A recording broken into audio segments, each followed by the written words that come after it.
சென்னை மக்களே உஷார்! மார்ச் மாதம் பிறந்துருச்சு. கூடவே நம்ம ஊர் சாலைகளில் ஒரு பெரிய மாற்றமும் வந்துருச்சு. இனிமேல் நீங்கள் பழைய ரூட்டில் போனால் கண்டிப்பாக மாட்டிக்குவீங்க.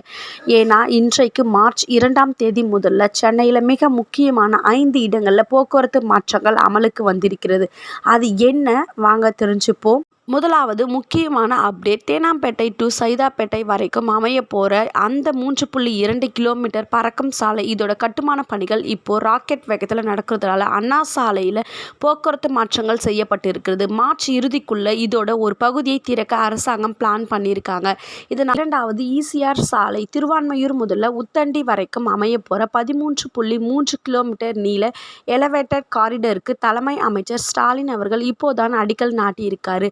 இதனால் கொட்டிவாக்கம், நீலாங்கரை பகுதிகளில் ரோடு அகலப்படுத்தும் பணிகள் மார்ச் மாதம் முழுக்க நடக்க போகுது. ஓஎம்ஆர் மெட்ரோ வேலைகளும் சேர்ந்து நடக்கிறதால வாகன ஓட்டிகளுக்கு சில புதிய மாற்றங்களை அறிவிக்கப்பட்டிருக்கிறது. கிளாம்பாக்கம் பஸ் ஸ்டாண்டில் ஏற்படுற டிராஃபிக்கை குறைக்க ஜிஎஸ்டி ரோடில் புதிய யூ-டர்ன்கள் அறிமுகப்படுத்தப்பட்டிருக்கு. அதே போல் மெட்ரோ ரயிலோட 2வது கட்டு பணிகள் மார்ச் மாதம் முதல் தி-நகர் மற்றும் வடபழனி பகுதிகளில் தீவிரமாக போகுது. இதனால் பல ஒன்-வே ரூட்டுகள் மாறப்போகுது. சென்னையில் வர இந்த மாற்றங்கள் டிராஃபிக்கை குறைக்கும்னு நீங்கள் நம்புறீங்களா? இல்லை இது இன்னும் கஷ்டத்தை தான் கொடுக்கும்னா உங்கள் கருத்தை கமெண்ட் பண்ணுங்கள். ஃபேக்ட் சேனலை சப்ஸ்கிரைப் பண்ணுங்கள்.